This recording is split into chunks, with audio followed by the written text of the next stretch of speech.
Ladies and gentlemen, welcome to the Crimes, Killers, Cults, and Beer 100th episode extravaganza.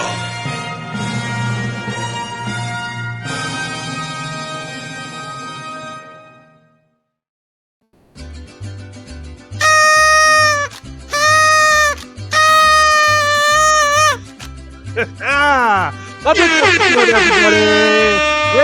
Raise them up! 100th episode! Woo! Woohoo!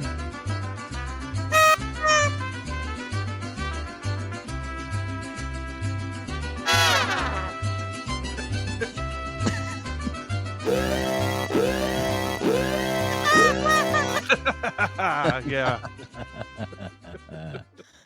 Yeah. Had to do that. 100th episode, everybody.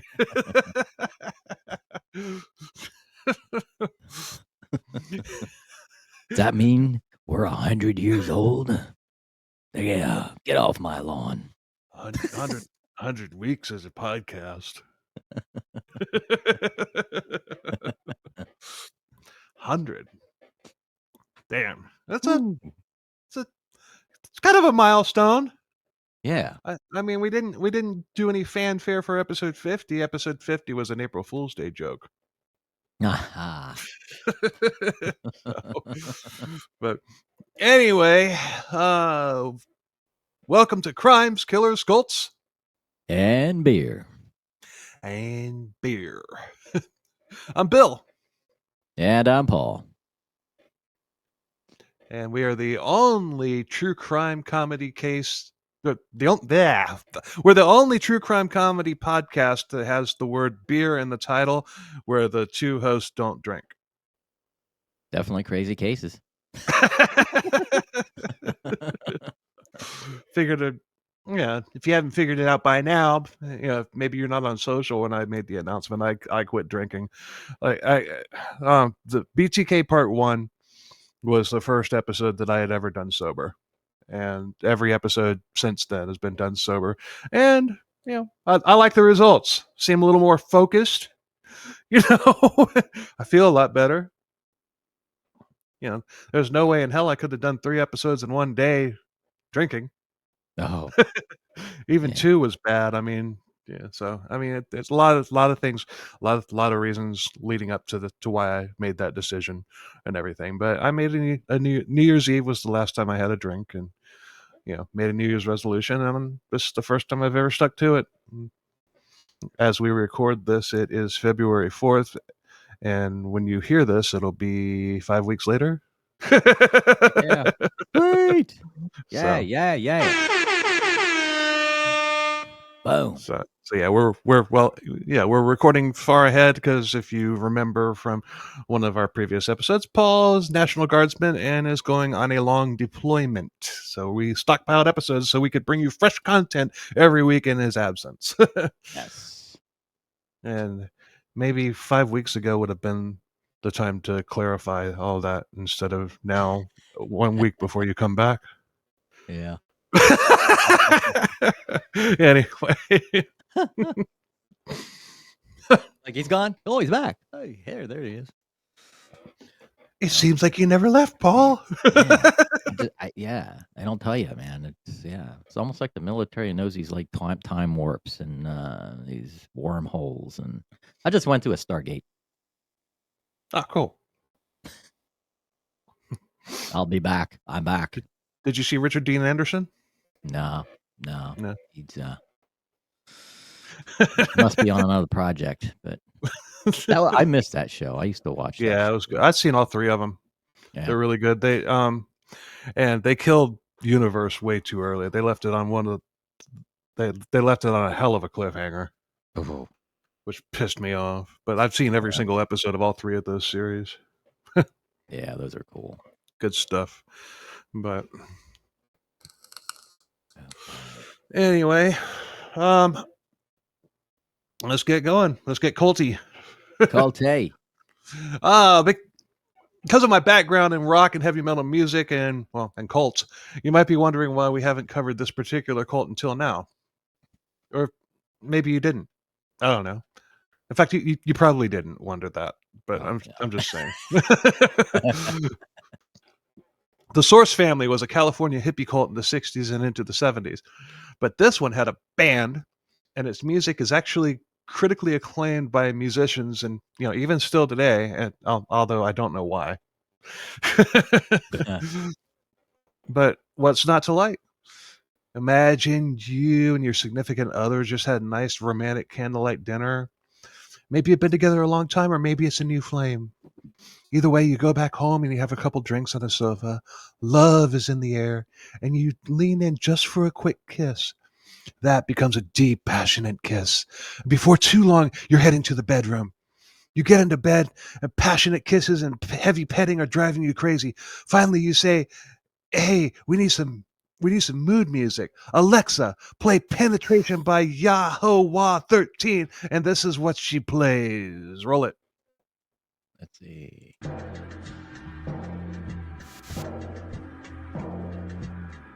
Five minutes later.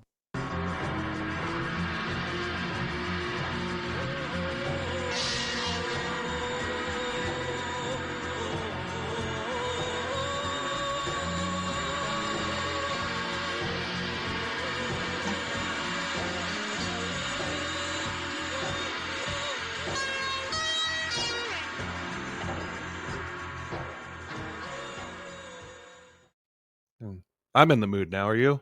Yeah, that was awkward.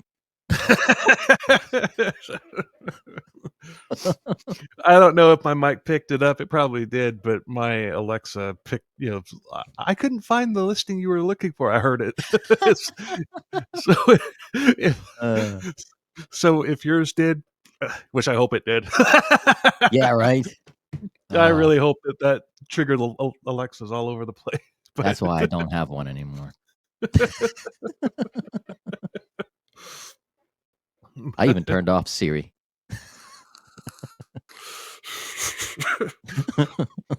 If I heard it with my headphones on, with that music playing in my headphones, the microphone picked it up.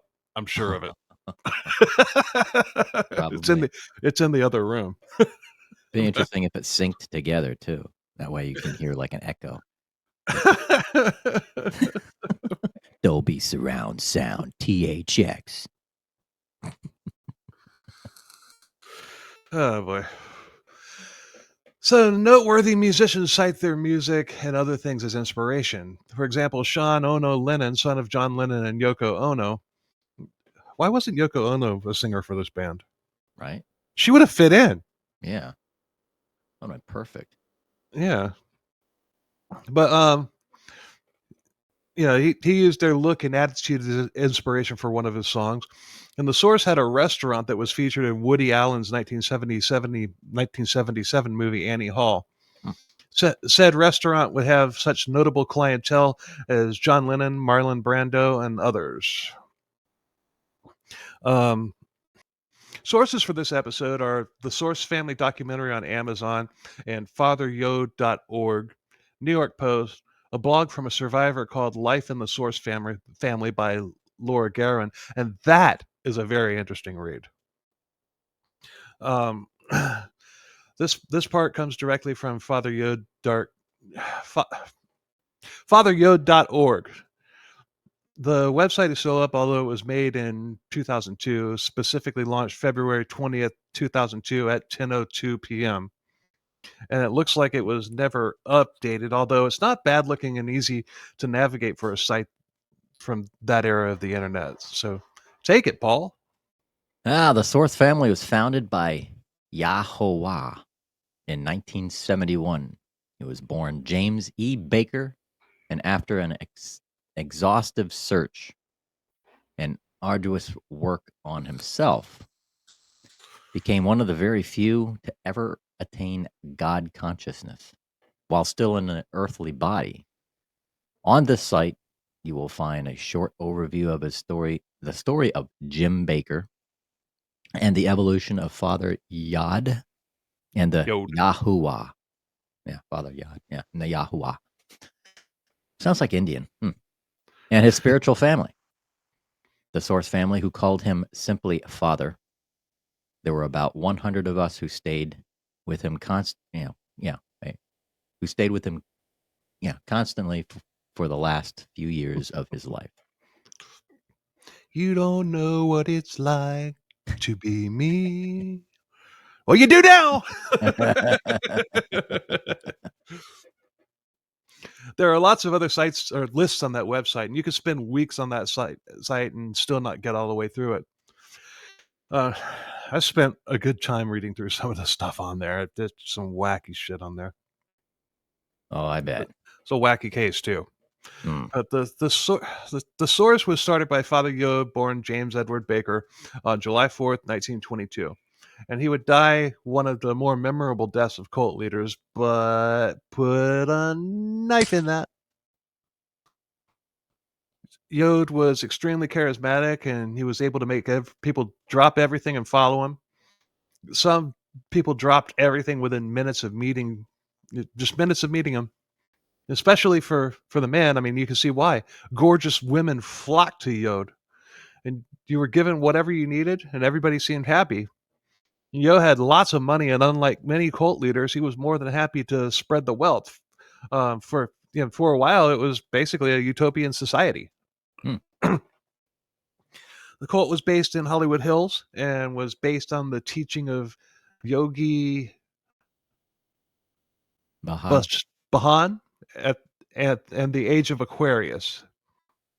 Yogi taught a variation of Kundalini yoga, and he also taught that his teachings melded in with the Western astrology, and he was leading his followers into the Aquarian age. It was a reversal of Christian dogma. In the Aquarian age, you met God and then believed, rather than believing and then meeting God after death. Yogi was also posthumously accused of sexual assault by many of his female followers. We might cover him at some point. Health food, mysticism, lots of drugs, and hedonism. And it was all the sex, drugs, and rock and roll mantra brought to life. And one of the first things to check off the checklist is erasure of identity. If you became a member, Father Yod would assign you a new name, something spiritual followed by the word Aquarian. For example, Octavius Aquarian, Harvest Moon Aquarian, Moon Unit Aquarian. Just kidding. Moon Unit was Frank Zappa's daughter, and that was her given name. But it fit. Yeah. But Galaxy, Jinn, electricity. Hey, electricity, come here. It's electric. Boogie, woogie, woogie.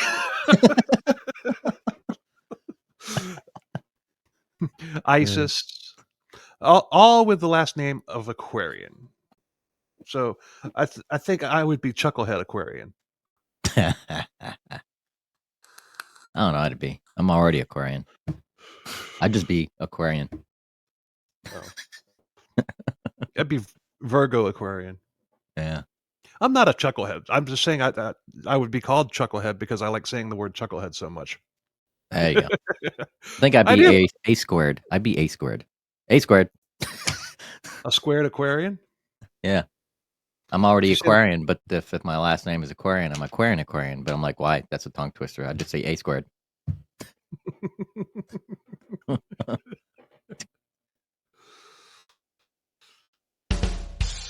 Yeah. I'm not Canadian. Hey. Speaking of Canadian, following this episode, we are going to Canada. We're going to do 4 to 6 weeks on Canadian cases because we've only covered in 100 episodes. We've only covered one Canadian case, and that was Luca Magnotta way back in episode 2. Ooh.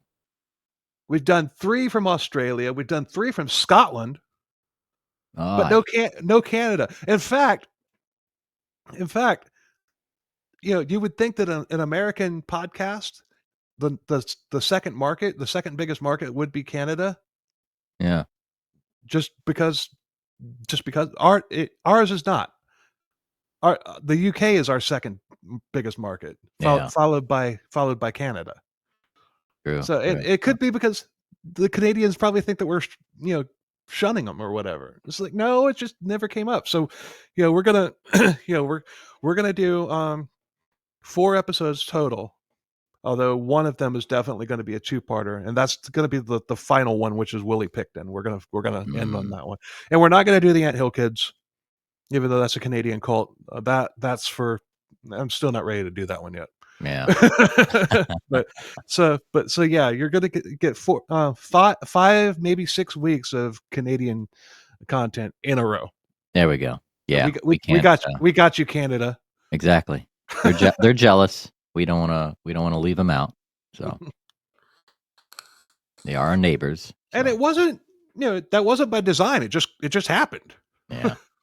And I mean, Willie Picton I knew about, but I've kind of always kept that one, saving that one for later at some point, because he's a heavy hitter. Don't really, like to focus on the lesser known ones and everything. BTK was done out of necessity. But so yeah, the last one of the episodes on Canada will be Willie Picton, and that will, like I said, that one will definitely be a 2-parter. I'm hoping it's not a 3-part, but it could be. So anyway, Canada, we got you. We got you coming up. But these weren't just homeless hippie stoner, homeless stoner hippies. There you go. Some were, they had Harvard grads and businessmen as well, but they were hippies, but they weren't like homeless stoner hippies. And some of them were homeless stoner hippies looking for guidance, which Yod was more than happy to provide. So we're going back to the beginning when Jim Baker, and we'll just call him Yod throughout the episode, so people don't think we're talking about a scam artist televangelist. His father abandoned his mother when he was just a baby. When he was just a little baby Yod. Baby Yod. Oh. As a boy, Yod was taken in and mentored by a man named Paul Bragg. Paul Bragg was one of the first people to open health food stores back in the 30s and 40s, and Bragg was literally like a father to Yod. And I did not do that on purpose. Father Yod. I didn't do that on purpose, I swear. I am not your father. Are you trying to kill me?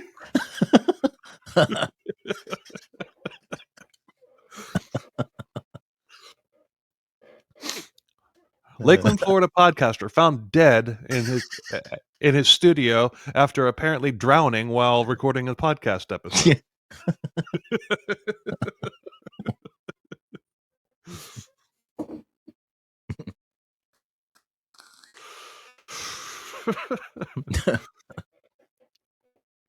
Yod took the healthy lifestyle, working out, doing everything athletic that he could think of, to the point that at age 12, he was named America's strongest boy by a magazine. He was 6'4". He was an accomplished archer, a judo champion, long-distance runner. He was a World War II veteran in the Pacific Theater, where he was a Marine. And he took out many enemy soldiers in hand-to-hand combat, not to mention the one that he shot and he was awarded a Silver Star, and the ladies absolutely loved him. And Hmm. I'm not sure all of that is true. Yeah. I'm just not sure how true it is. You know what I mean? Yeah. It could have Yeah. been. It could have been, especially the World War II accolades. I mean, it could have. I mean, I'm sure that he was a good soldier. A good Marine. But yeah, I don't know. Maybe he did. Maybe he didn't. I mean, he did have. The he did have medals and stuff that he had gotten during his time there. So maybe it is all true. But I'm just saying, it just seems like a lot. Yeah, it does seem like a lot.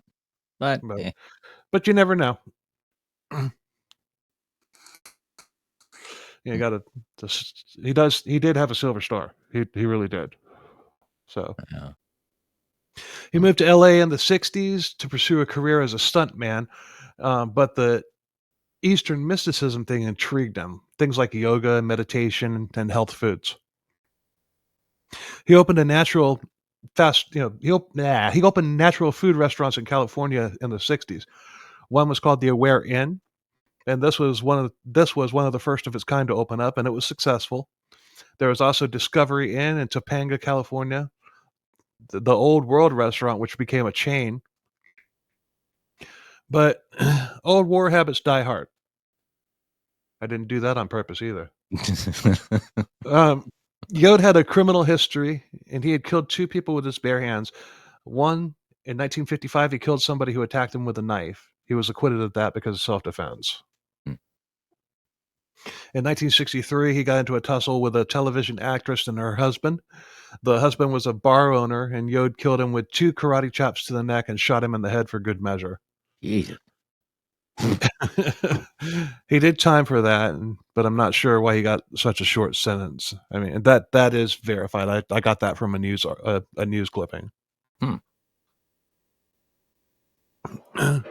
He also robbed a series of banks, which is how he got all the money to set up all these restaurants and later the stores. I mean, interesting guy to say the least. I mean, it's like, yeah, they could make a dark comedy about him. Yeah. Yeah, just off of the stuff that we've got here. So, Yod met a girl from France who was exploring, and her name was Dora. It was a different Dora. Dora, the explorer. Yeah, this Dora was she came from France. She was a total hippie, and she introduced Yod to acid, speed, and weed, and he fell hard for her. He was 43 years old, and she was 19. He was rich and an alcoholic at the time and miserable, and Dora showed him the way. She took him to the hippie festivals and concerts, and he ate it up. And he would get amped on speed and not sleep for days. He started bleeding his restaurants dry of cash to buy drugs, not only for himself, but for all of his new hippie friends. It got to the point to where his investors ran him out and took over. Kind of like John Schnatter. Yeah.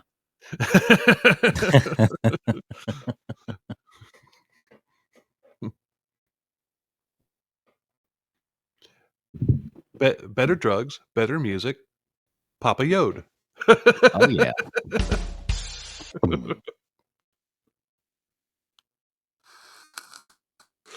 So at rock bottom, Yod started thinking about how to pull himself back up by his bootstraps.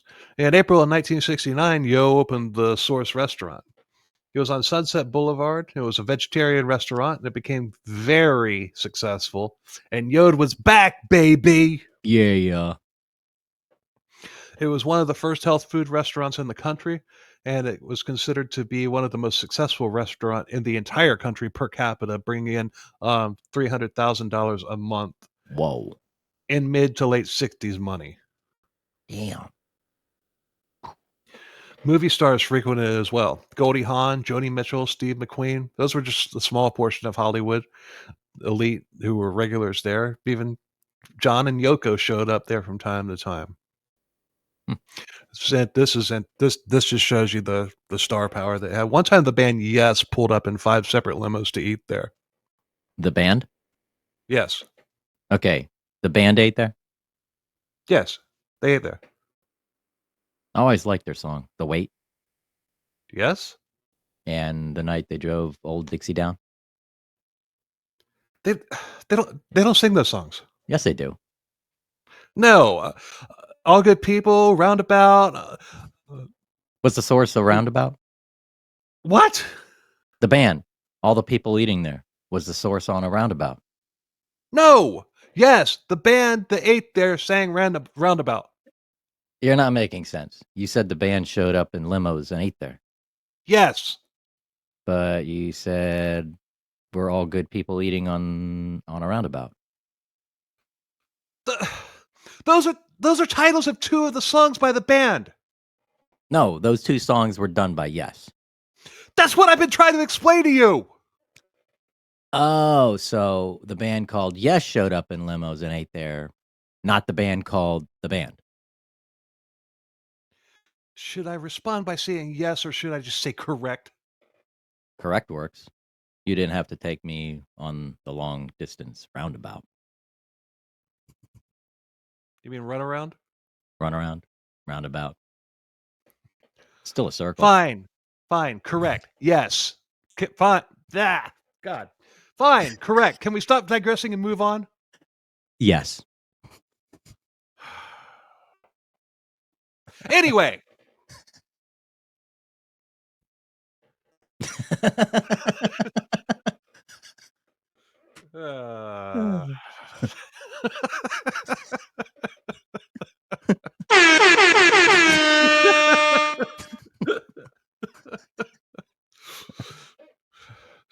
The sort.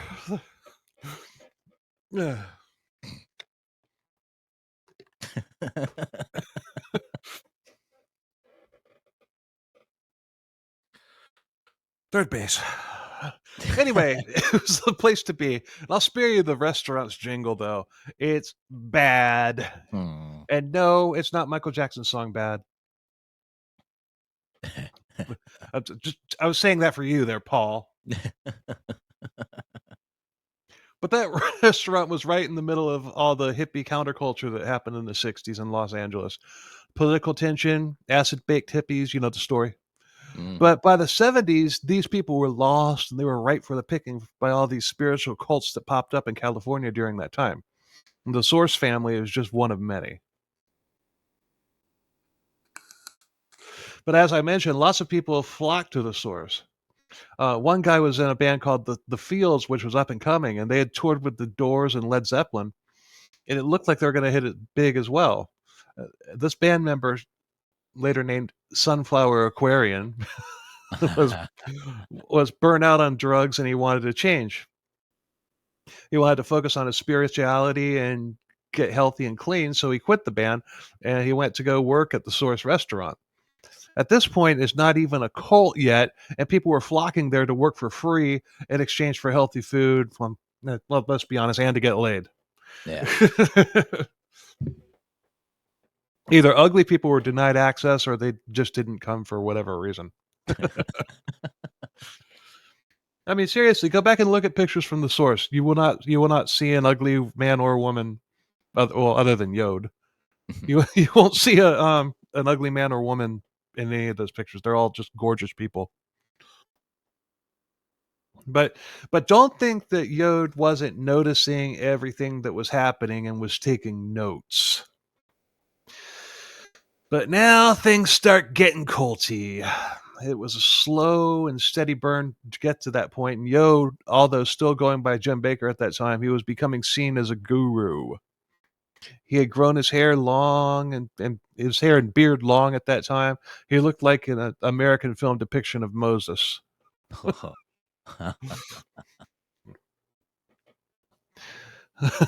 He really did. These young people who looked up to him, and some even worshipped him. And he met a 19-year-old girl named Robin who fell deeply in love with him, although probably not Jim the man, more like Jim the charismatic guru.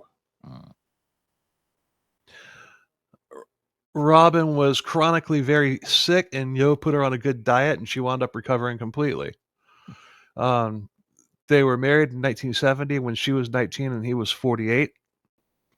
and she became later known as Mother Aquarian.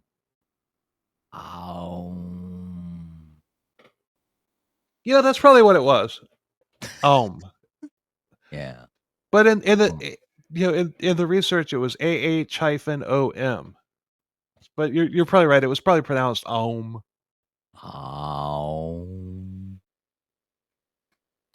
Yeah.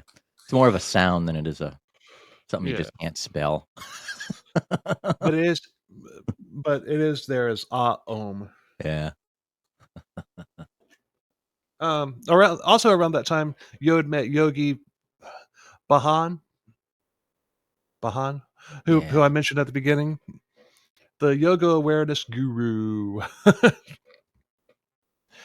Yog totally fangirled over Yogi, and he had a big house in Hollywood Hills. He had a garage full of Rolls Royces. Jim had a spiritual awakening, and he wanted to be Yogi. Yep, he mellowed out a lot and was kinder to people. He was to his followers emerging as a righteous guru, and they ate it up. And he had a picture of Yogi at the source on an altar that he had made over the fireplace, which was eventually removed, and a picture of Yod was put up in its place. He decided that he needed his own devout followers. He believed that Yogi wanted him to follow in his footsteps, and he never went back to Yogi after that revelation. He was transforming. He was transforming to Yogi after that revelation. He was transforming into the earthly spiritual leader, or cult leader. So Yod and his wife Om began going through all sorts of religious and mystical teachings and cherry picking whatever they liked and piecing it together, like all cults do. Yep. The Age of Aquarius was just a portion of Yogi Bhajan's doctrine, but they made it the centerpiece of theirs. And Yod had rolled out the 10 Commandments of the Age of Aquarius. Take it away, Paul. Okay. 1. Obey and live by the teachings of your earthly spiritual father. 2. Love your earthly spiritual father more than yourself. 3. Harm not one of your body parts by neglect, food, drink, or knife. 4. Allow each vibration to complete its own cycle without interference. 5. Possess nothing that you do not need and share all that you have. 6. The man and his woman are one. Let nothing separate them. 7. Surrender not your creative force Squander. and lust. What's that? Oh, yeah, there we go. 7. Come on, I didn't stutter in my notes.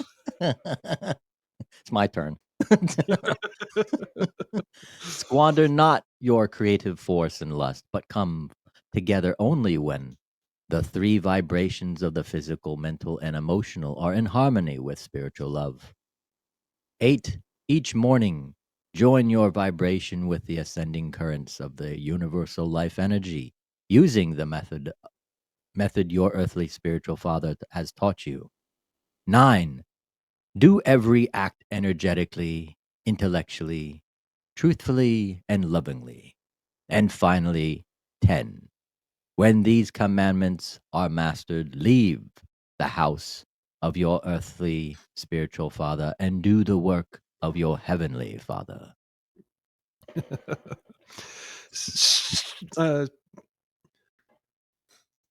Samuel L. Jackson. Say earthly spiritual father one more time. M and F-a. You motherfucker. I mean, that's what I was thinking when I was reading. I was just like, God, how many times can you say earthly spiritual father? Yeah, right. These Write that on the chalkboard 10 million times. Yeah, right.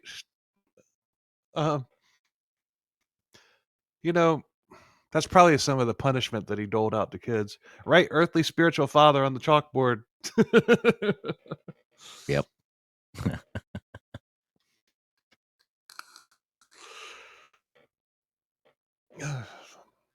Too bad it wasn't earthly spiritual papa. Then it could have Yeah. been ESP for short. Yeah. Uh, But number 5, I'm sure that everything somebody has when they join Yod, when they join that Yod says that they don't need has to be surrendered to Yod. Just like, that guitar, you don't need that. mm, That CPAP machine, you don't need that. I don't know if they had CPAP machines back then. If they did, they were not. probably 10 feet tall. Oh yeah. Looked like probably the size of a refrigerator. Yeah. But Yod would then sell it and then pocket the money. And 1 and 2 are obviously Yod wielding power. And as for number 10, I think he's either saying that once you die, you're still bound to the cult by continuing to serve, or he's setting himself up with a screen in case somebody leaves, so he can spin it. His brother Goldfish Aquarian has completed the commandments and is moving on to serve the Heavenly Father. Let us rejoice. And then there was much rejoicing. Yay! Or both. Who knows? Mm. We're still in 1970, and Jim still hasn't changed his name yet. He began having church services on Sunday mornings at the Source restaurant, and he would take out ads in the newspaper that read things like, Come upon my prophet, beloved ones, you shall hear the truth, and the truth shall lead you to me. A message from God. All confused, lost children of the new age. The law is the living word from the living God to living prophets for living men. I have questions. So do I I. have questions.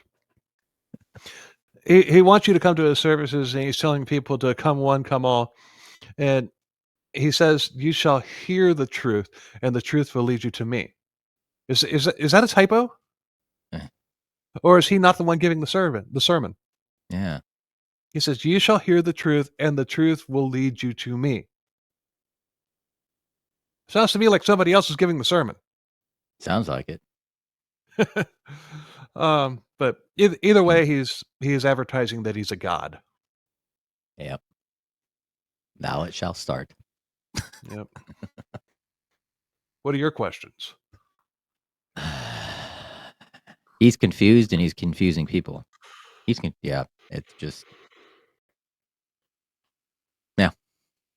I don't think he's confused. I think he knows exactly what he's doing. I think he's just a con artist.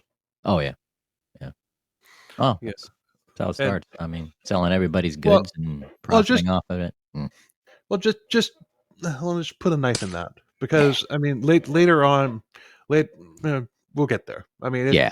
it's interesting. I mean, we're not going to come back to this, but it does kind of go full circle. Hmm. So people would have spiritual experiences every week, and the numbers grew every week. And Yod preached that you could do anything you wanted in life as long as you were kind. Mm. Dennis Rader would have loved this church Yeah. because he thought he was the nice guy.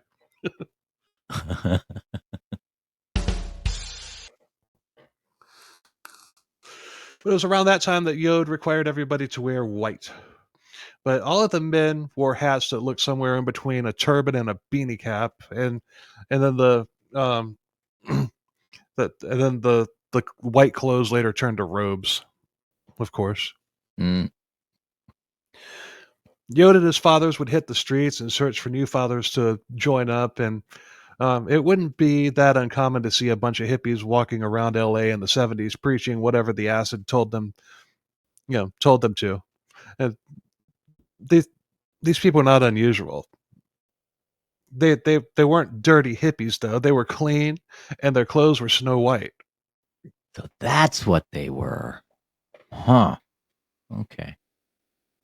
Right. It was then in early 1971 that Jim and Robin became Father Yod and Mother Ohm, and you can see their point.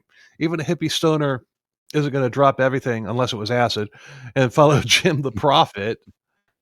Father Yod sounds much more profity. Yeah. Profity. My vape is leaking. Damn it. What? Hate that.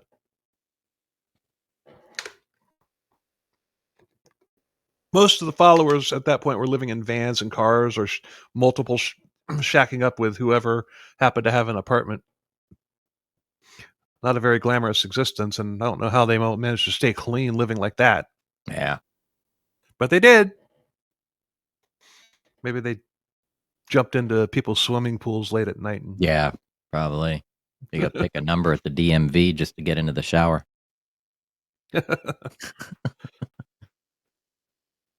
You're not far off.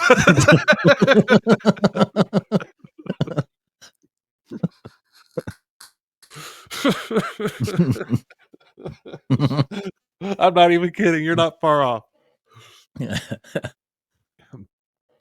So they rented an old mansion on a large piece of property that had once belonged to a newspaper CEO, and they called it the Mother House, and they all crammed in. There's a faded black and white photo with a large group of them outside of it, outside in front of it. And on the second story, you see at least 20 of them hanging out the windows, and one is even standing on the ledge. And they look like ghosts haunting an old creepy black house. I'll post a pic of it on the socials. Yeah. But regardless, they were home and they began taking Yod and Ohm as their mother and father in the literal sense. Wow. But they were all crammed into this mansion, like hundreds of them and everything. That's why I said you weren't far off when you said take a number to Oh, the water bill was probably 10 times more than the property tax on that place. Hey, they're the reason why frickin' LA has droughts all the time. Yep. They're the reason when why they the had Los it, Angeles yeah. River is just like a little trickle of dirty water running down the thing. And well, yeah, I wonder if the water level was up at that time. That's probably why it's so low now. It's like they used up all the water. Yeah, that's one thing that I get. People say, "Oh, you're wasting water." Well, the water goes down the drain and it goes through it goes to the if it's in a septic tank, it gets absorbed back into the earth, and if it goes through a sewer system, it gets processed. There's the same amount of water on the earth today as there was the day that the earth became. Yeah. So how is anybody wasting water? Exactly. And if it evaporates, it eventually comes back down. Yeah, exactly. Yeah. So, unless people took like gallons of water up into space and dispersed them into space. Yeah. There's the exact same amount of water on Earth as there was the day the Earth became Earth. Uh-huh. Yep. And if I blew your mind with that, sorry, not sorry.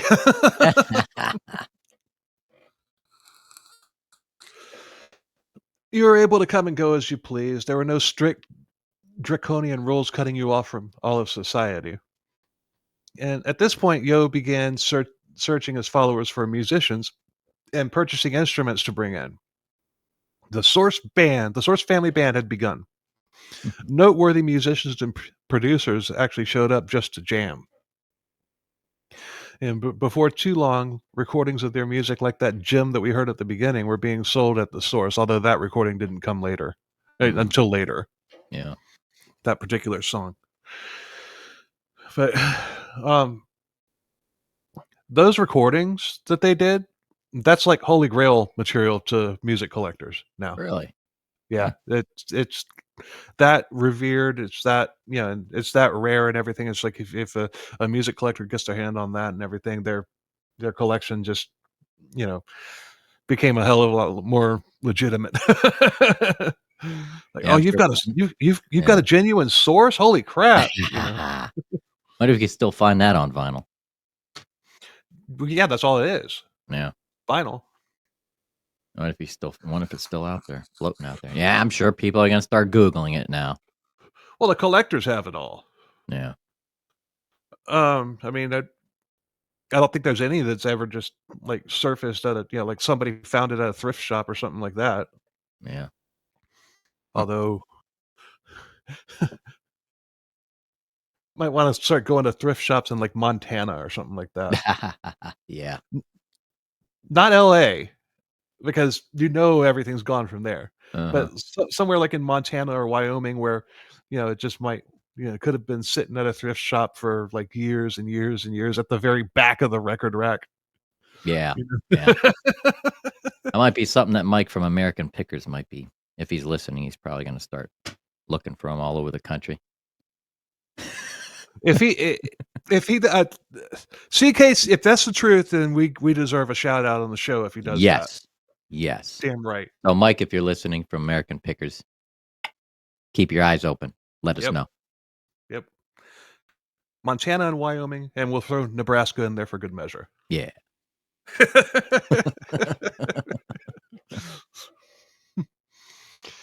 There was a rock photographer named Ron Raffaelli who was planning to shoot. He was planning a shoot where he needed Jesuses in his shoot, and his fiance went to the source because he had seen, or she had seen them, or everybody had seen them around. It was like, oh, let's just get these people. They look like Jesus anyway. We wouldn't have to spend any money on costumes. Yeah. So she asked for Jim Baker. His crowd was full of Jesuses, Jesus lookalikes, and and she joined the cult within minutes of meeting Yod. Ron wasn't having it. Yeah, he was shooting bands like Led Zeppelin, the Beach Boys, Rolling Stones, the Doors, etc. He was about as A-list as you can get for a photographer. So the couple split up, and his fiancee Isis Aquarian became a lifelong follower, and to this day she's still one of them. Maybe she is, maybe she isn't. I can't remember. There were some that were still. There were some that were on the documentary that I watched. There were some that still swore by it. Much like some of the people from Heaven's Gate that are still alive. Yeah. And there were others that are just like, I was such a fucking idiot.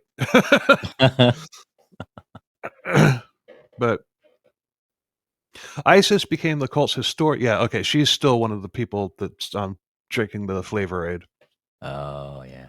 Yeah, because she's still, she was the historian, and she's documenting everything, editing things to make them less offensive. Yeah. Yeah, and that blogger I was telling you about at the beginning, she even calls Isis out on that. So we'll get to that.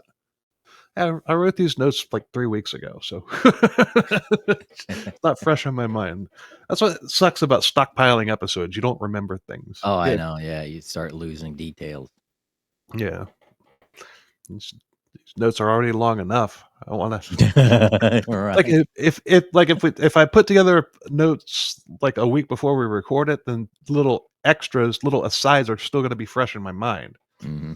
Yeah, I don't have to put them in there, but Yep. 7,023 words. Yeah, That's a chapter. But Rod later said that all the Aquarians seemed robotic, as if somebody was pulling the strings, and he was not wrong.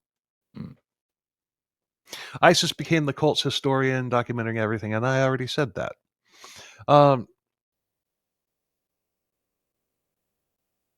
Yod loved the idea of filming everything that he did, and somebody's just a little full of themselves. I mean, it's like Isis was basically like his own built-in paparazzi. except welcome and revered. Yeah. That's why there's a lot of lots of video footage of happenings with the source. Lots of it. It's on YouTube. It's on the other websites and whatnot. I mean, there's even an up close and personal birth of a baby, and which we'll get to. Wow. One woman described her sister as becoming a slightly vacant hippie once she joined, and newspapers were questioning whether Khan was a Yod artist, whether Yod was a con artist or a fraud, as well as labeling the Source family as a cult. And it was also being compared to the Manson family. And this woman was married, and she and her husband both joined the cult, and they liquidated a very large Victorian house full of priceless antiques, top of the line appliances of the day. You know, the green and orange refrigerators. Yeah. 3 vehicles, just liquidated all in a matter of days. The husband quit his lucrative job, and his new job, washing dishes at the Source for free in exchange for living with 200 people in an old rundown mansion. So if it looks like a cult, Wow. yeah, Yod has some fucking serious game. Yeah. He is saying the right things. Yep. This is when Yod renamed everybody. Large groups of followers went to the Social Security office and legally changed their names to first name whatever Yod came up with, middle name the, and last name Aquarian. Whoa. You imagine working at the Social Security office that day? Oh man. Yeah. That would have threw up a red flag. Especially at the Yeah. SS office. Good God. Somebody should have called the police or the FBI, but this is also pre-Jonestown, and cults weren't really looked at as a threat, especially with all the other counterculture things happening at the time. To law enforcement at the time, these spiritual cults were just one of many products of the counterculture. Although Jim Jones was running People's Temple in Los Angeles at that exact same time.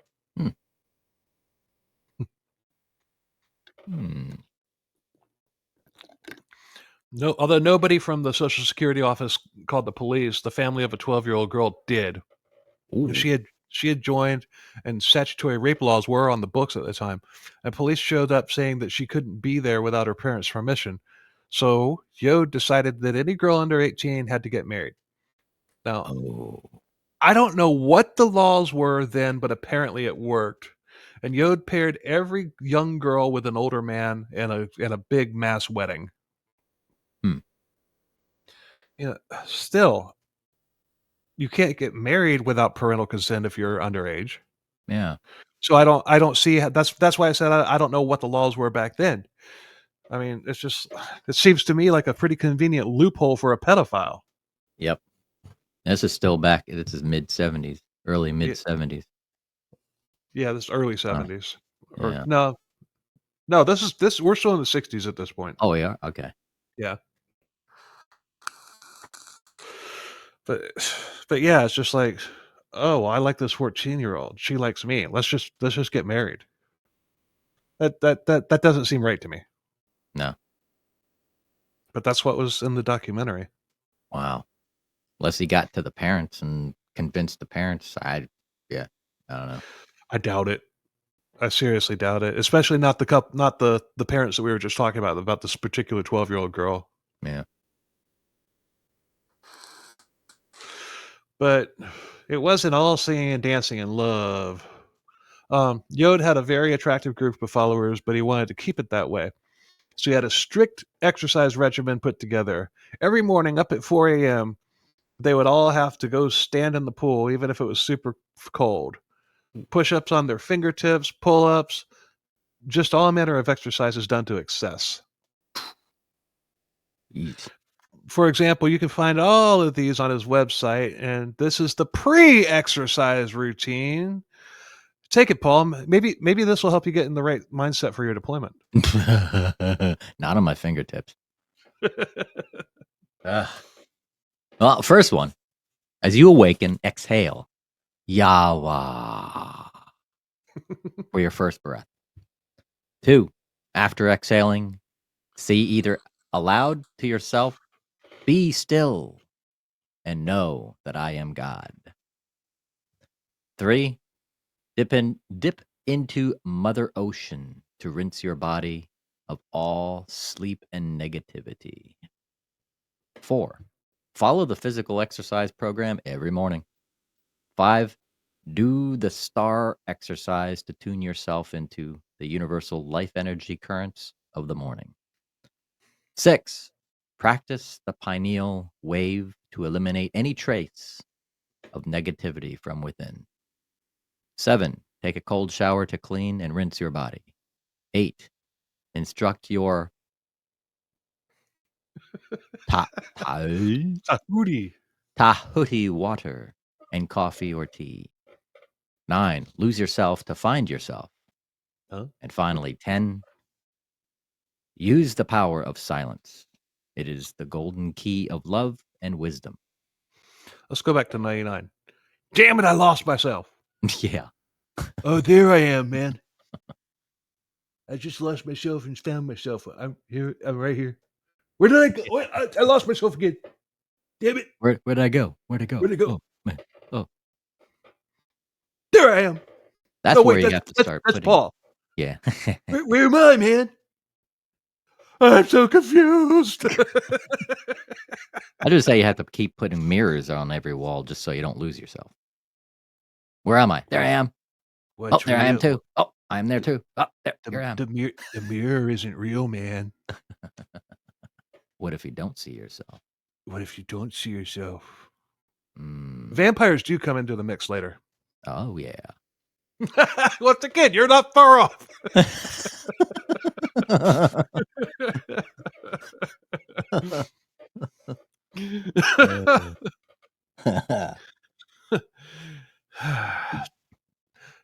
Apparently the word instruct in all of these means use. Yeah. Because that comes up later. And that's when I figured it out. But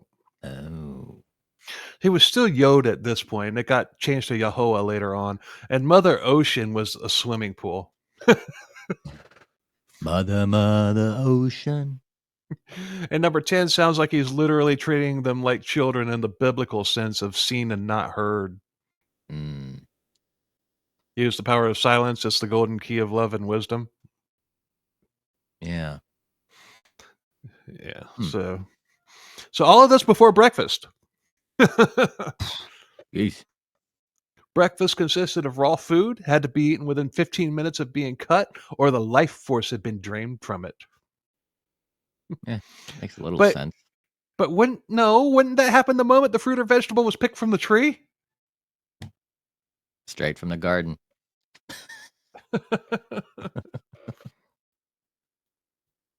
But after your raw food, everybody was required to take a 6-second hit of marijuana. Whoa. It wasn't pot, according to Yod. It was the sacred herb, man. Yeah, man. You were to take a hit and say Yahoah as you exhaled. It's the stoner communion, man. Yahoah. Yeah. Oh, I'm going to try that with a vape. Hold on.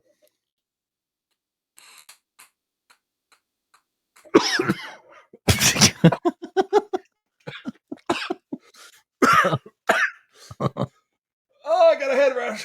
Oh, boy. Yahoah! I should have backed the wattage down on that before I tried to take a 6-second hit. Oh, man.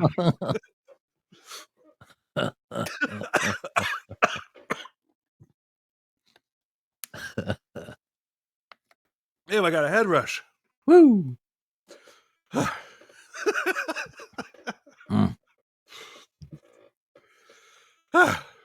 That was fun.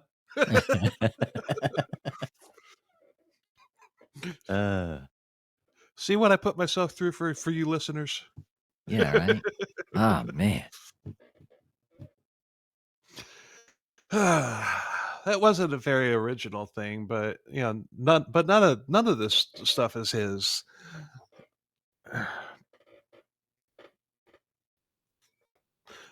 Had to wipe my eye off there for a second.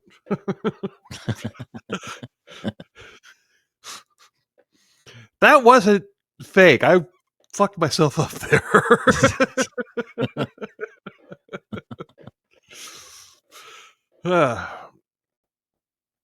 He he had, like every cult leader before and after him, put together his own religion out of his own favorite parts of others. There were other steps in this ritual, and I'm going to spare Paul from reading them. One says you should never speak or react to a situation. You just say Yahweh 3 times before reacting. Mm.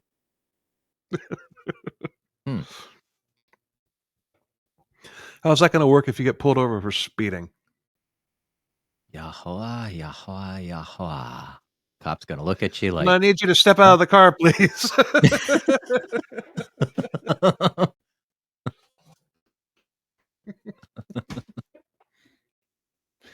No, it was a sacred herb, man.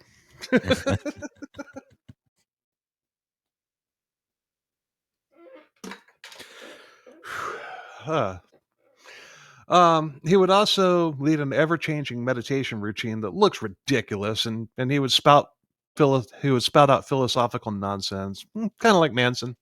Mm. Wouldn't be long before the chosen people aspect came into his doctrine. Yod's followers and only Yod's followers were the chosen to usher in the Age of Aquarius, and these people were the saints and sages of the New Age. Mm. On April 7th, 1972, the first child born into the cult was born to one of the child brides from earlier. The girl had been in labor for 22 hours and something was wrong.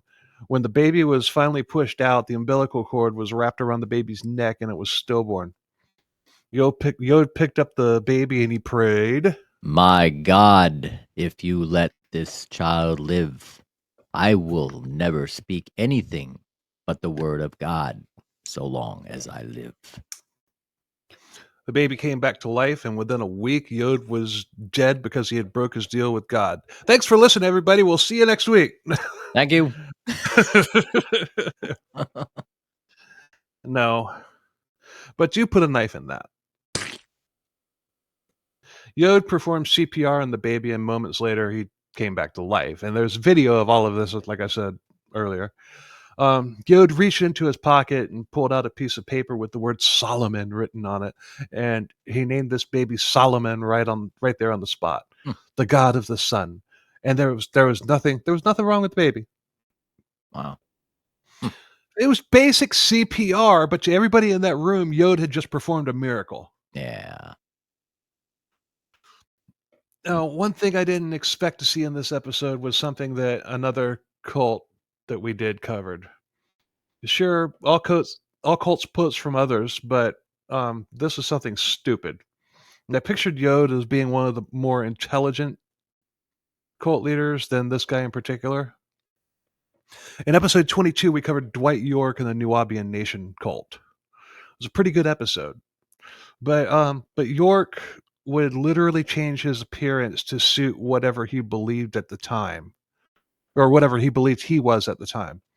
He was an alien. He was an Egyptian. He was even a cowboy at one point, and he was black. There's pictures of him and his cult leaders, walking around in rural Georgia, all black people wearing like ridiculous, like Michael J. Fox in Back to the Future cowboy gear. Whoa.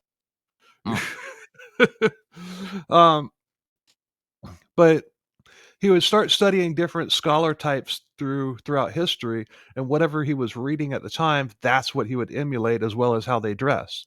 All the cultists did this too, and they would dress like Native Americans. There's freaking pictures of them, walking around with, like feathers in their hair, like loincloths and stuff like that, and everything with bows and arrows and stuff. They would dress like Templars, and for that they would have like the robes and whatnot. And lots of other things as well. It's just like, all right, today we're going to be pizza delivery men, so they would all be dressed up in Domino's outfits or Oh something. man.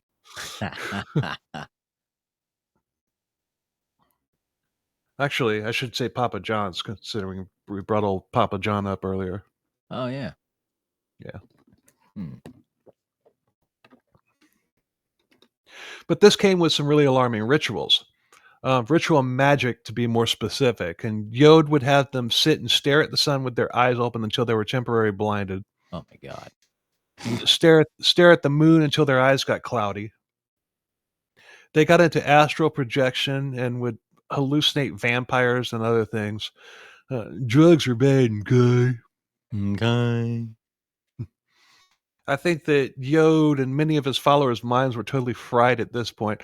But isn't he breaking his own third commandment? What does that say, Paul? Number 3. Harm not one of your body parts by neglect, food, drink, or knife. Unless I say so. Drugs aren't even mentioned. Yeah. And even if they were, he would have justified it somehow. Oh, wait.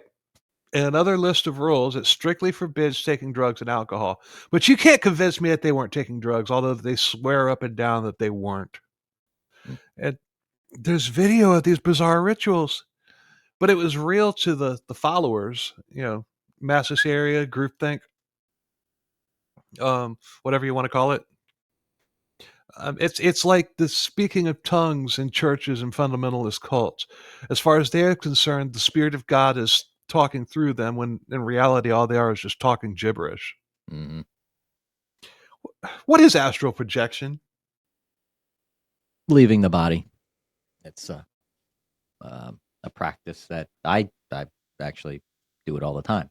But Explain. yeah, it's basically when you leave your body.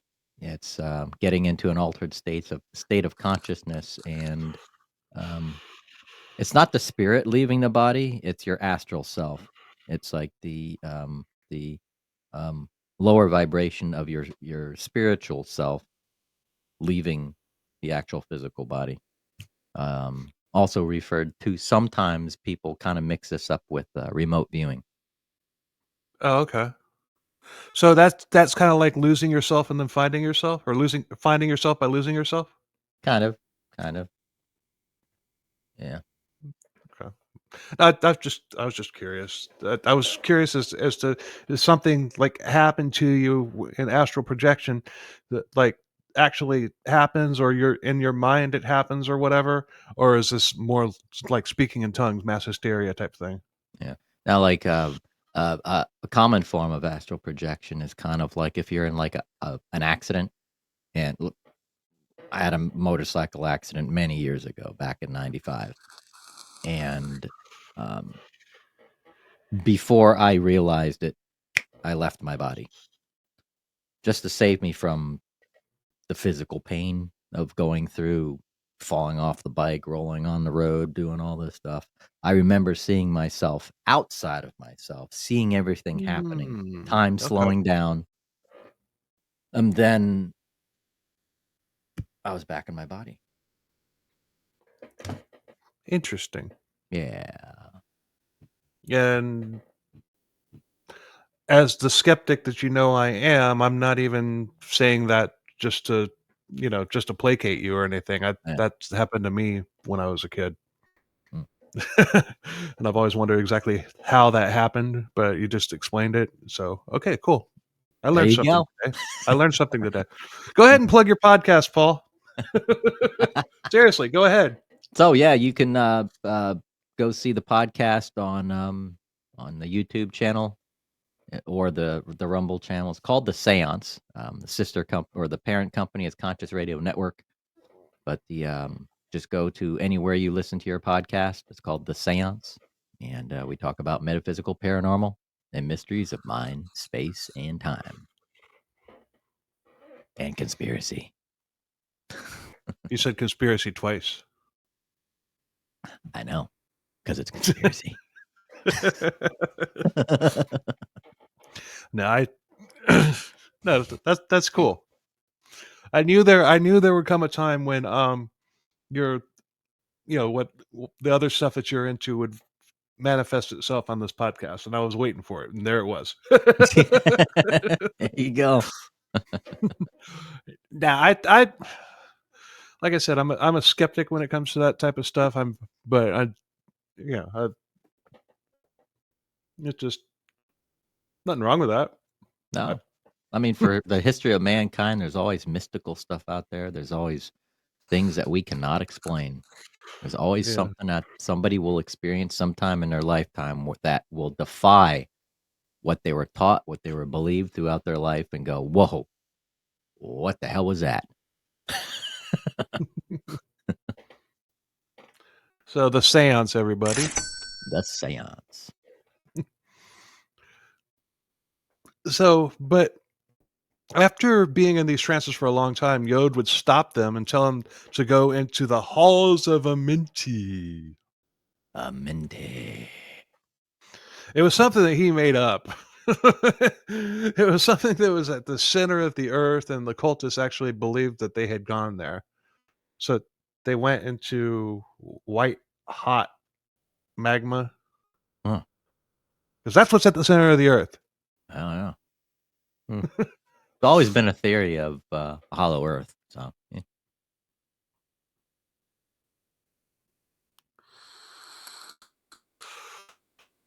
I was about to dig up a old character, Flat Earth Frank, but I'm not going to. I don't have anything written. He's one of the ones that came up with early on, but just didn't last very long. But next up was polygamy. Yay, polygamy. Hey. Yod decided that he had to have multiple wives. He actually asked his wife, Robin, what she thought of it. You know, she was receptive. She was more than receptive. She was all for it. She loved the idea of him sharing him with other women. Or maybe not. She told him that he was just a dirty old man on a lust trip. But that's a sixth commandment, right, Paul? What's number 6? Number 6. The man and his woman are one. Let nothing separate them. Nothing. Yep. Now we have hypocrisy.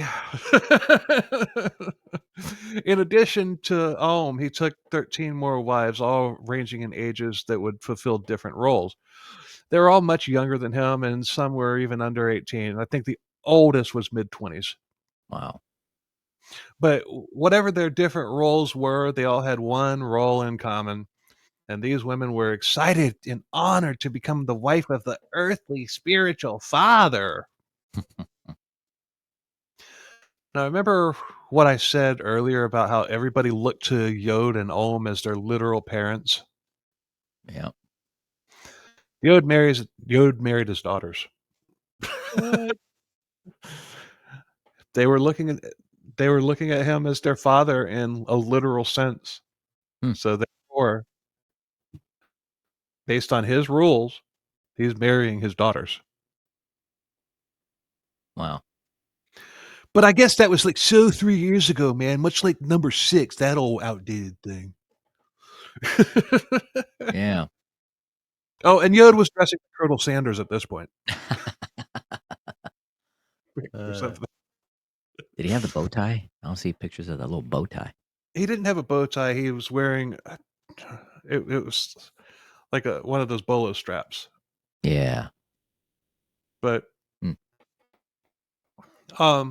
one of the many reasons Yod gave for doing this is that he had been commanded by God to create a pure Aquarian race, and in order for him to do that, he would need to impregnate as many women as possible, and he did. Not just his new wives, but lots of others too. So now we're getting into hippie cult eugenics. Yep. Yeah. Some of the older men in the cult knew that this wasn't right. Yeah, and it was telling that he only picked much younger and more impressionable women to be his wives. And this crushed Robin, and he made one girl, Makushla, the Aquarian, his mother angel, favoring her over Robin. And he was very cruelly pushing Robin away. And at one time Robin called him honey, and he snapped back saying, "I got 13 other wives now, and you're not allowed to call me honey anymore." Wow. And Robin actually deeply loved this chucklehead. And they had a baby girl named Towel, the Aquarian, in August of 1974, but she didn't even realize she was pregnant until after she had left him earlier that year. Mm. Some members did leave the source over the polygamist aspect of it, and some left for other reasons, which we'll get to. Specifically, as sexual perversion takes a very nasty escalation later in the story. Mm. Think musical chairs. Yeah, musical chairs. One thing that doesn't come up in the story a lot, if at all, is punishment. And although just being in the cult turns into punishment later on, but Laura Garin speaks of a wooden box outside in the heat that children were placed in if they did something wrong. It could be something as simple as crying, like that kid's crying, put him in the box. Jeez. Jim Jones had boxes too in Jonestown.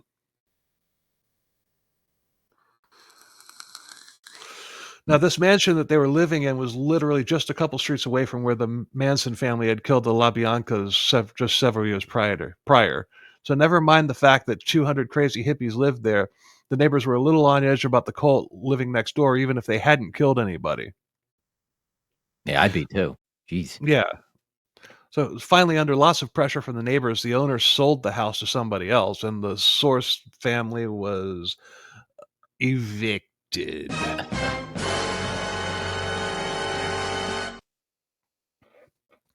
But where would they go? They rented a house that they named the Father House because, if you remember, the mansion was the Mother House. Mm-hmm. This house was just a simple 2-story, 3-bedroom house that they crammed 150 people into. Dang. That's a lot. Oh. That had to be absolutely miserable. Yeah.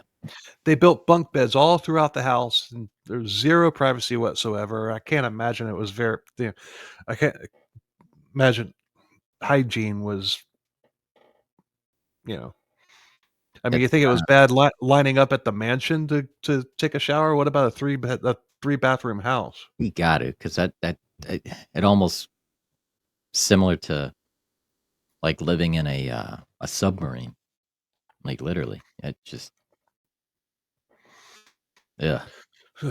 Yuck. But Yod decided that the Source, damn it. At that time, Yod decided that the Source family band had to get serious. He took $30,000 and turned the 2-car garage into the state-of-the-art recording studio. And I'm sure that their neighbors were thrilled. Yeah. This house wasn't on a large piece of property like the mansion was, so the neighbors were much closer. They wouldn't just play in the studio, they'd move everything outside and put on concerts and play stuff like what we played at the beginning of the episode. Mm. Yod was a lot of things, but one thing he wasn't was a musician. But that didn't stop him. The band would be playing a song together, and Yod would just show up and just start beating on a drum completely offbeat, or grab a microphone and start screaming and wailing, which of course ruined the vibe of what the real musicians were doing. And the band was called the Yahweh 13. Yahweh 13, whatever. They actually wrote 65 albums in the time that they were there. And like I was saying before, these albums are very rare, and they're the holy grail to music collectors. Mm. Yod made his followers shop the shop the music to record labels, and they were denied every time.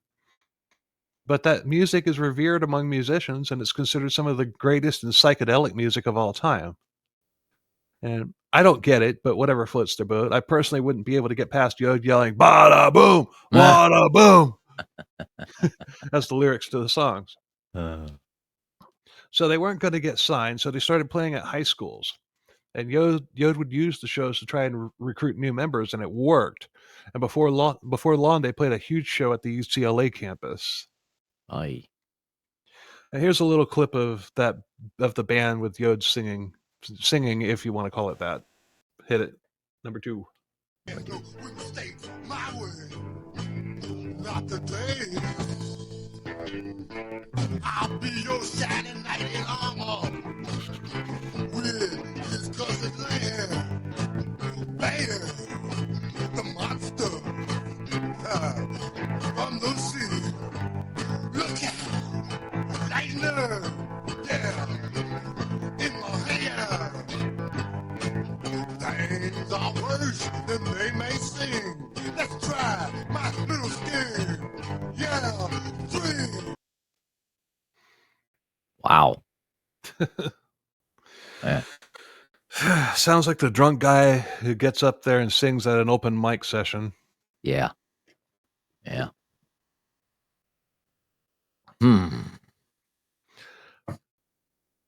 But Yod then escalated a little bit further, and he began telling women who they should be with, and they obeyed.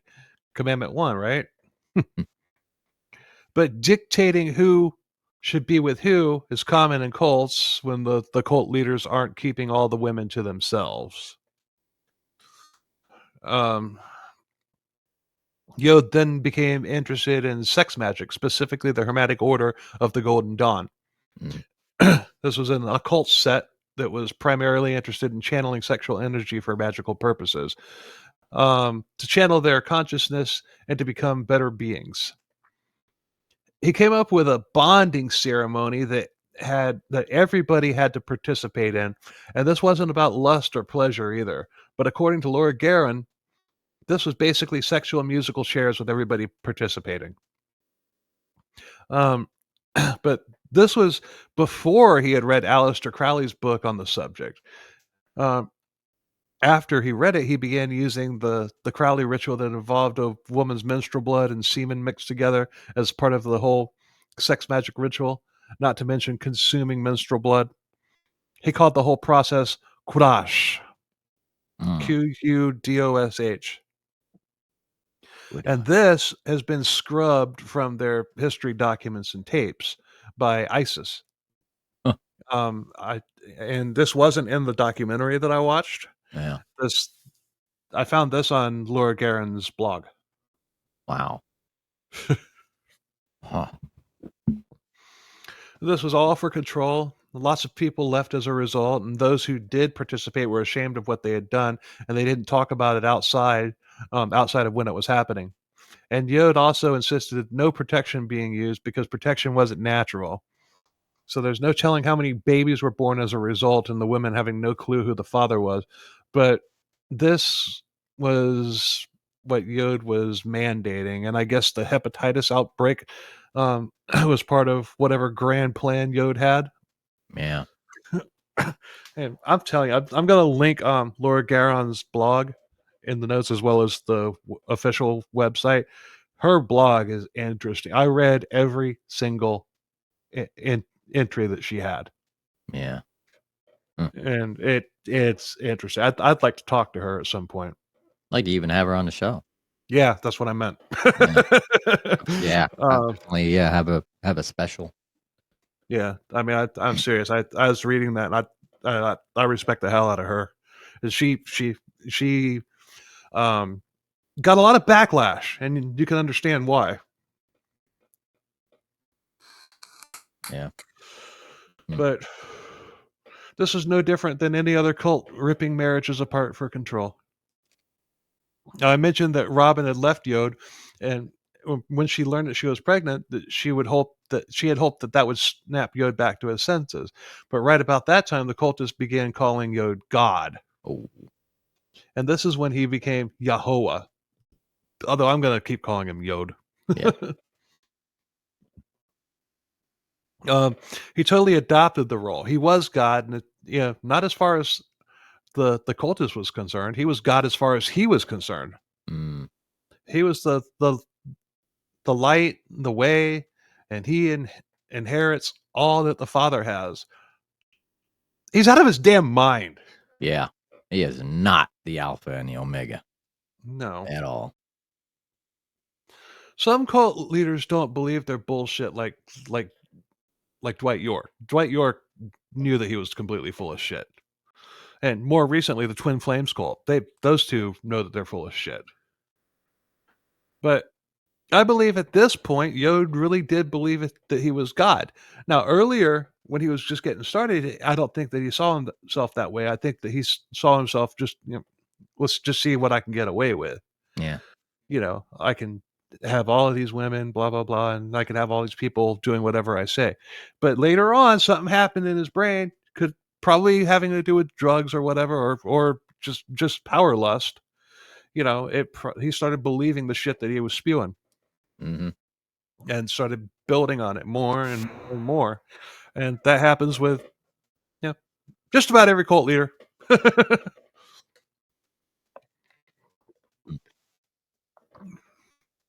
Adding fuel to that fire, Yod had cultists believing that the authorities were oppressing and persecuting them.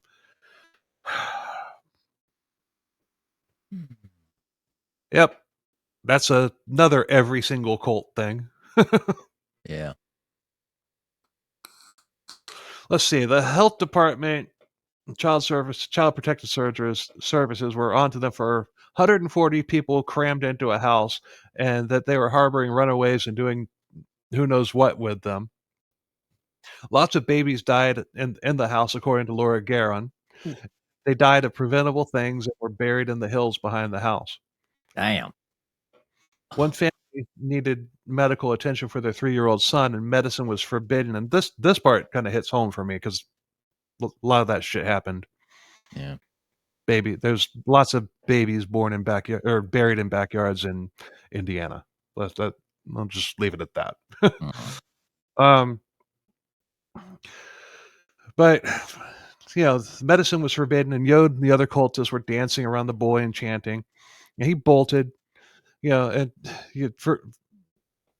forbidding the use of doctors and medicine resulting in the deaths of babies, kids, and adults from preventable illnesses or fixable injuries. And I know of another cult that did that. Just saying. Yeah. The Source family had now morphed into a doomsday cult, and Yod had them believing that Armageddon was coming soon. Between 1975 and 1976, there was going to be a nuclear war between three mighty nations, according to Yod, with, of course, only the Source family faithful surviving it. And total knee-jerk reaction made to show face, Yod sold the Source restaurant. It was still doing very well, and it was their only source of income, so they packed up and they left. The whole cult hopped on a plane, and they went somewhere where they thought that they would be welcomed with open arms because of their devotion to health foods and spirituality. They thought they were going to have a nice little commune with a health spa where the locals would come and everybody would be in harmony. And where did they go? Take a guess. An island. Hawaii. Yeah. More specifically, the island of Kauai. If you know anything about Hawaii, the people that live there outside of the tourist area, Eight outsiders. they don't like outsiders. And they all come at once, like Christopher Columbus.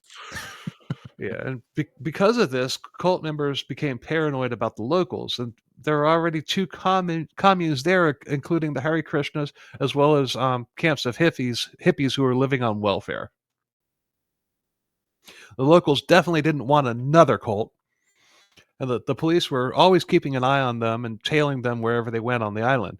No business there would hire anybody from the source, and all the money that Yod had from selling restaurant, he blew it. They bought a big fishing boat, but nobody knew how to fish or man a boat. They bought an airplane to spot the fish from the sky, but nobody had a pilot's license or knew how to fly. Man, talk about preparation. Jeez.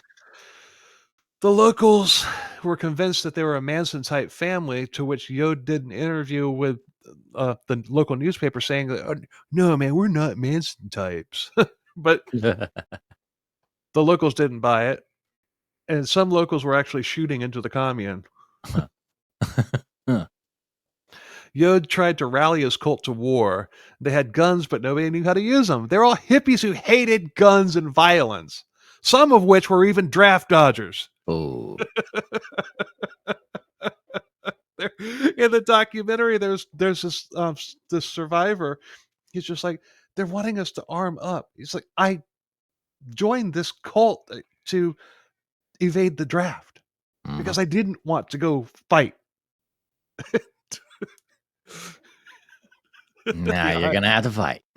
The irony, man. Yeah. In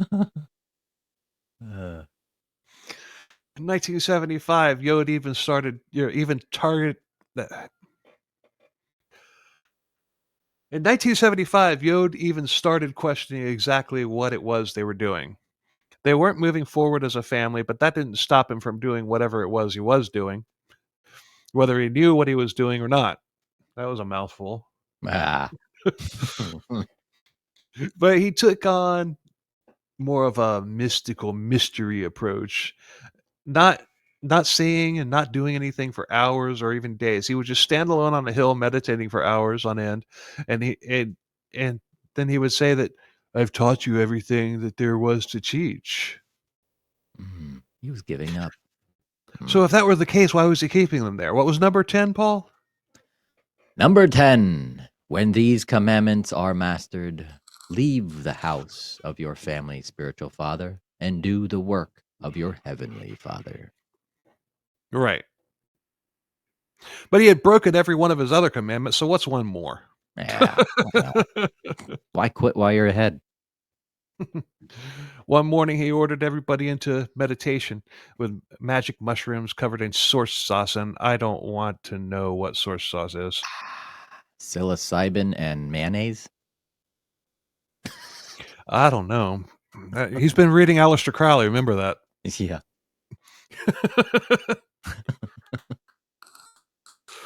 Soy sauce. Damn, I should have done something with the old McDonald's jingle about, but instead of special sauce, called it source sauce. Damn it! Oh well. But he took them on a walk, and he said that he wasn't God. He was just a man. He said he was dependent on the God to take care of all of them. But that didn't sit well with the cultists, and some refused to believe it. It was like, "No, you are God, man. You're God." Others left. But the ones who stayed continued to live as they had been, although Yod had taken a step back at this point. Mm. And I don't think that he's like having some real revelation. It's just like, "Oh, I've been a total shithead." I think it's just, I'm just sick of this. Mm-hmm. That's what it was. August 25th, 1975, the meditation started as normal, but he seemed off. And he finished the sermon saying, "Let's go flying." And he asked one of the men if he had a kite big enough for him. He had obtained a hang glider, and he was going to fly off of one of the cliffs. Oh. Now, Yahweh was a lot of things, but one thing he wasn't was a hang glider.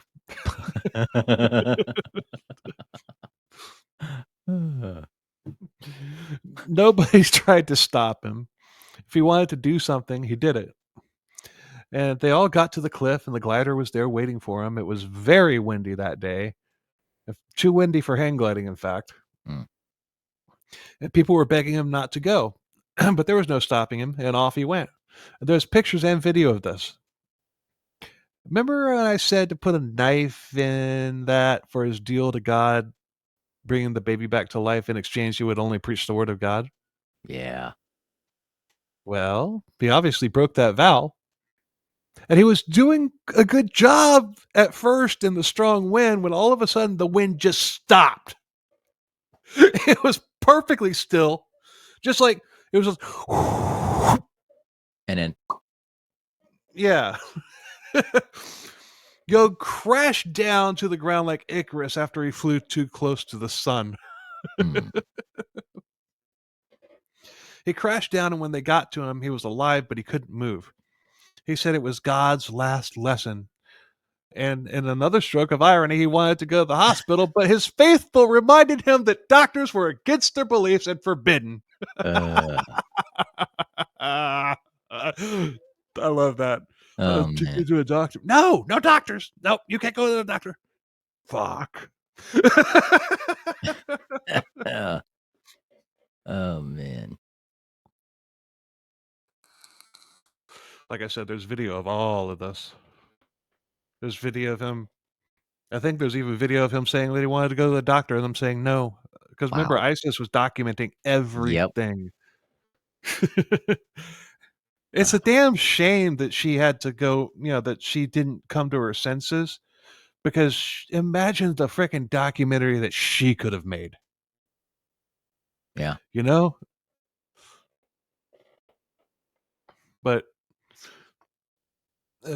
several hours later, he died on the floor of his house.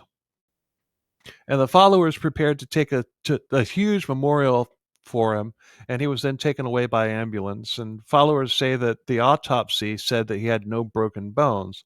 He mm, just knew it was his time to go. Not sure if I believe that or not. yeah. I don't believe that. What I found said he had no external injuries, but I don't see how he could have crashed like that with no broken bones or internal bleeding. Yeah, they're especially internal bleeding. I mean, you Yeah. really have some stuff messed up. Yeah. And if there were no no broken bones, no internal injuries, then he wouldn't have died. It sounded like he was paralyzed, but he wouldn't have died. Yeah, So that's just them trying to, continue the narrative about him being some sort of spiritual um spaghetti man. yeah. His ascension. Yeah. That's the word I was grasping at. Uh,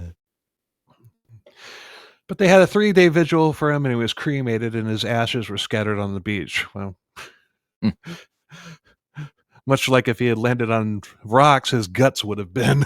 yeah, Yeah, but I know at this point he was admitting that he wasn't God, but I can't help myself to quote Captain James T. Kirk in Star Trek V. What does God need with a starship? yeah.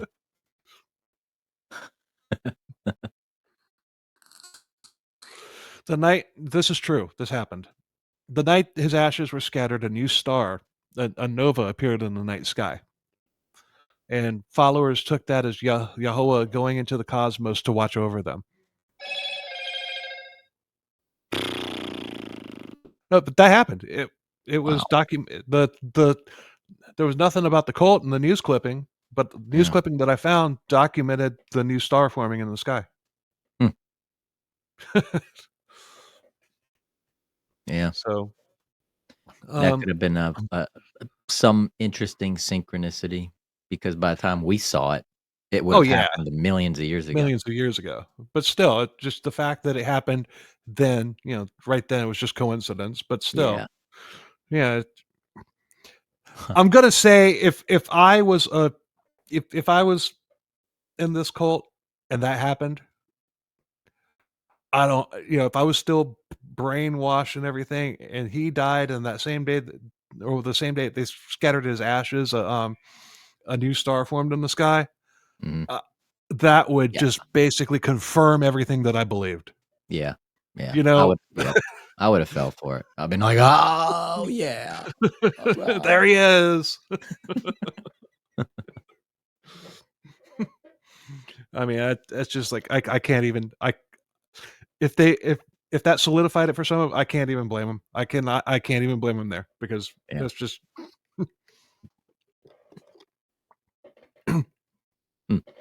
But within 2 years, all the family had especially after, remember, he did bring that baby back to life. Yeah. Yeah. Yeah, so that's 2 miracles right there. So, yeah, I could definitely see how that would've within 2 years, the family had all gone their separate ways, and some looked back and thought they were stupid for believing in the doctrine.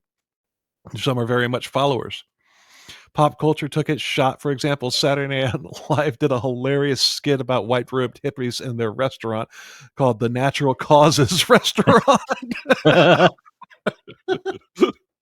Oh, man. Oh god, you can find, I'm sure that that's on YouTube. They put a clip of it in the documentary, but it's Yeah. just like, wow, you're gonna sit right here, and Yeah. that's exactly where you're supposed to be, was right here. Yeah, it's Yeah.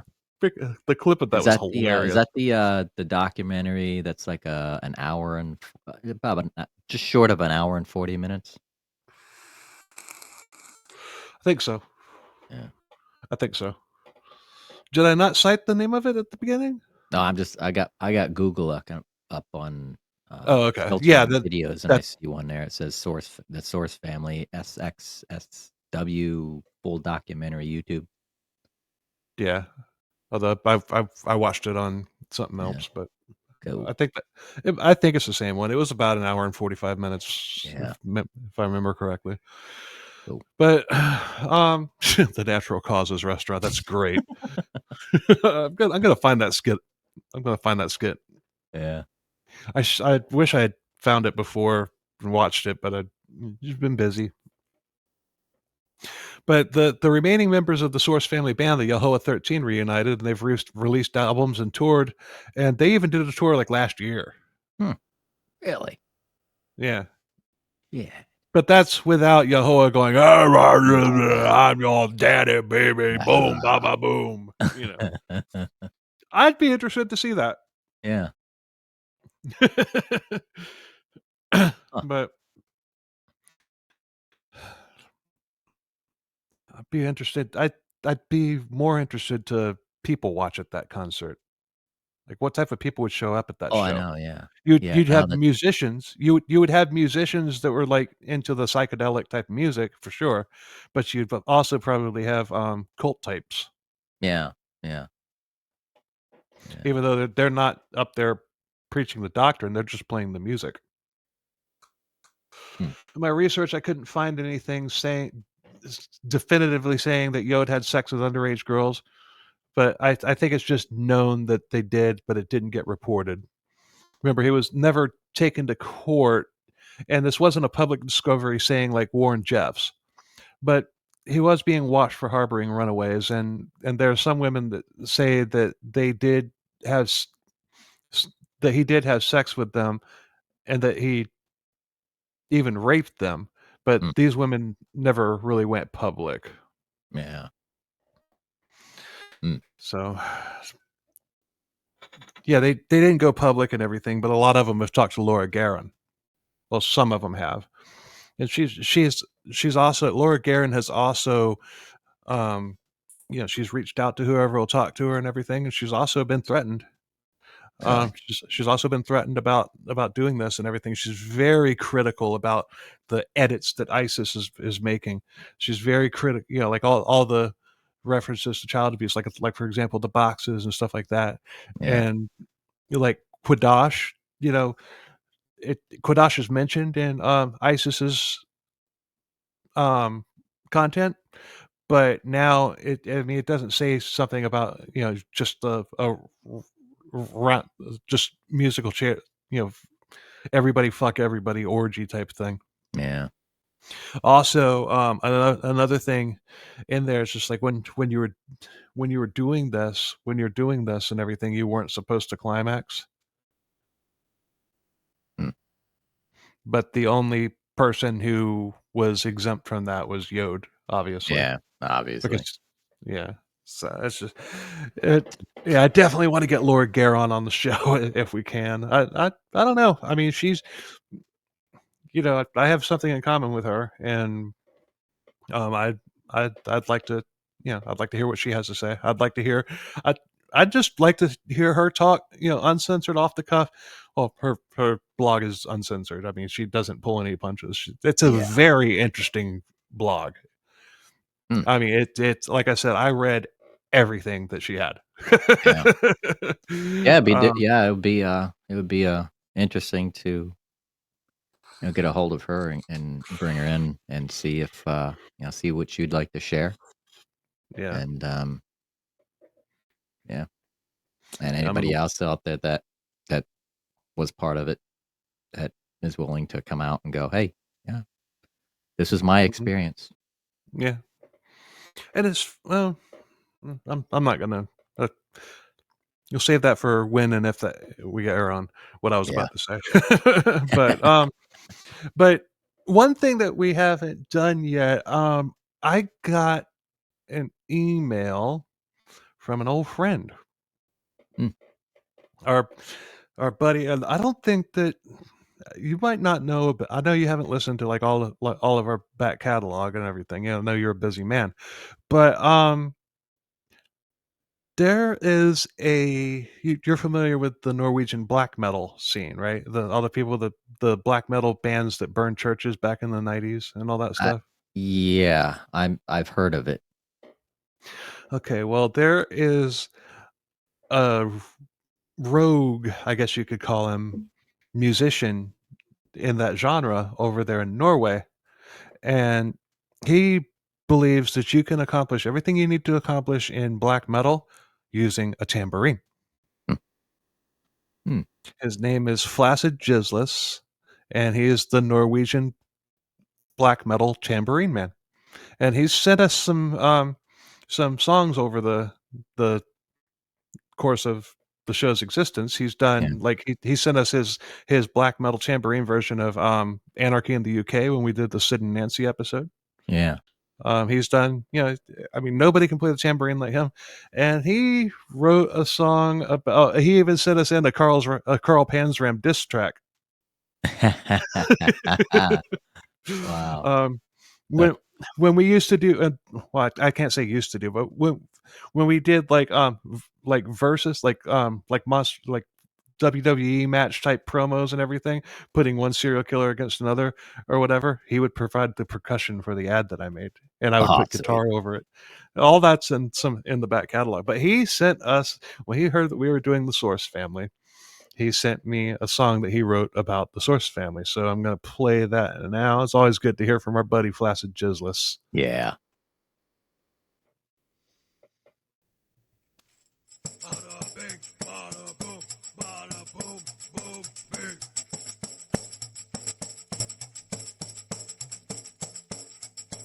Earthly spiritual father married his daughter, blessed by the maker.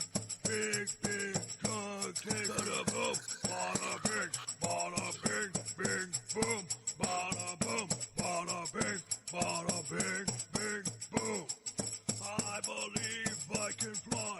I believe I want to die. Crash into Hawaii Bay. Cowboy, take me away. Bada boom, bada boom, boom, bing. Bada boom, bada bing, bada bing, bing, boom.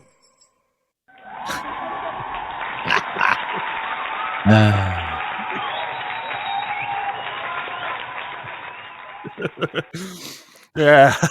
Ah. That might be my favorite. I don't know. It's going to be hard to top his version of Anarchy in the UK. That Yeah. was, but that was good. That was good.